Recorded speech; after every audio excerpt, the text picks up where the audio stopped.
आज मैं डोको धमाका चैनल से अपने जितने व्यूअर्स हैं उनका स्वागत और अभिनंदन करती हूँ। इस समय नवरात्रि का महीना चल रहा है। जय माता जी की। आज मैं नंदराज जी के शंखासुर का वध सुनाने जा रही हूँ आपको, और किस तरह से सर्प प्राणियों को काटते हैं। सर्प के विषय में, सर्प किस तरह से प्राणियों को काटते हैं प्रश्न है, परंतु अपनी भूख की शांति के लिए नहीं काटते। केवल प्राणियों को डसना काटना सर्पों का स्वभाव है। डसना काटना सर्पों का स्वभाव है। भागवत में लिखा है कि भूखे सर्प ने नंदराज जी को ग्रस लिया, ऐसा क्यों किया? नंदराज जी को कैसे काट दिया? जिस सर्प का उत्तर है, जिस सर्प का भागवत में इतिहास है, ये भागवत कहता है वह सर्प पूर्व जन्म का देवता था। क्या था? पूर्व जन्म का देवता था। जब मुनीश्वर ने उसको श्राप दिया, मुनि लोग जो होते थे, साधु संत जो मुनीश्वर थे, उन्होंने जब श्राप दिया था, तब इसने कह दिया जिस समय कृष्ण चरण तेरी देह से छूट जाएगा, मतलब जैसे भगवान श्री कृष्ण का चरण जो छूट जाएगा तेरे सर पे या तेरे शरीर पे, तो देह से छूट जाएगा, सर्प की योनि से तो छूट जाएगा। अब तेरा मोक्ष होगा। उसी सर्प को वह आशा रूपी क्षुधा थी, उसी से दुखी होकर सब नंदराज जी को ग्रसा। जब सुबह सुबह जल में नहाने चले गए नंदराज जी हैं, तो तभी उसने काटा।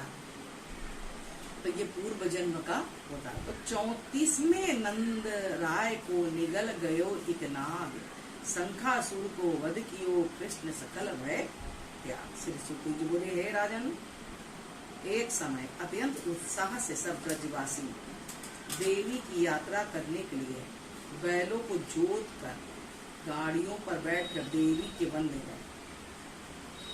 हे राजन, वहां पहुंचा सरस्वती नदी में स्नान करके महादेव जी का भाली भांति पूजन किया, अंबिका देवी का पूजन किया।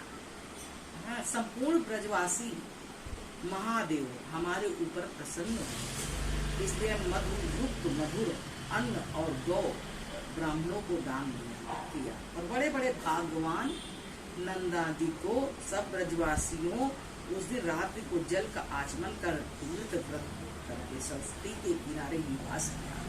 मतलब उन्होंने सरस्वती के किनारे ही वास किया। जैसे गंगा जमुना सरस्वती है, तो सरस्वती के उस वन में कोई अत्यंत ऊका सर्प रहता था। उसने अकस्मात आकर नंदराज जी को ग्रसा। जैसा कि अभी हमने बताया था कि सर्प को पिछले जन्म में मुनि ने श्राप दिया था। सर्प से त्रस्त होकर नंद जी पुकारने लगे, हे कृष्ण, हे कृष्ण। वह अत्यंत भयानक सर्प मुझको निगले जाता है।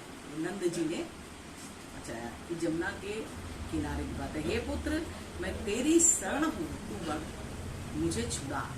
पिता ने अपने पुत्र कृष्ण से वंदना किया। इस प्रकार नंद जी की पुकार सुन घड़ाहट से ब्रजवासी शीघ्र उठे, क्योंकि गए थे सरस्वती के किनारे लेटे हुए। देखा कि नंद जी को सर्प निगले जाता है, तो सुलगती लकड़ियों से उसको मारने लगे। यद्यपि ब्रजवासियों ने सुलगती लकड़ियों से उसे मारा, परंतु भी उस सर्प ने नंद जी को ना छोड़ा। भक्तों की रक्षा करने वाले भगवान श्री कृष्ण ने सर्प को अपनी चरण को ठोकर मारी। ये कहा गया था ना कि श्राप मिला था, तो यही कहा गया था कि जब तक तुम्हें प्रभु के चरण का स्पर्श नहीं होगा, तुम्हारी मुक्ति नहीं होगी। इसीलिए वो चाह रहा था, नहीं तो काटता ना।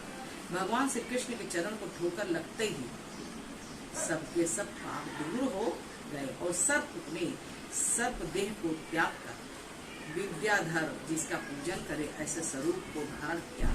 इसके उपरांत प्रकाशमान रूप धारण किए स्वर्ण की माला पहने हुए उस पुरुष से भगवान श्री कृष्ण पूछने लगे, परम शोभमान अद्भुत दर्शन तुम कौन हो और विवश होकर यह सर्प की योनि तुम्हें कैसे मिली?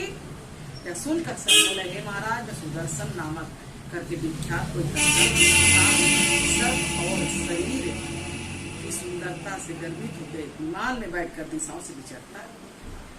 एक समय मैंने रूप के मध्य से मत होकर गुरु अंगिरा ऋषियों की हंसी की, तब उन्होंने शाप दिया जिससे मेरी सर्प योनि हो गई।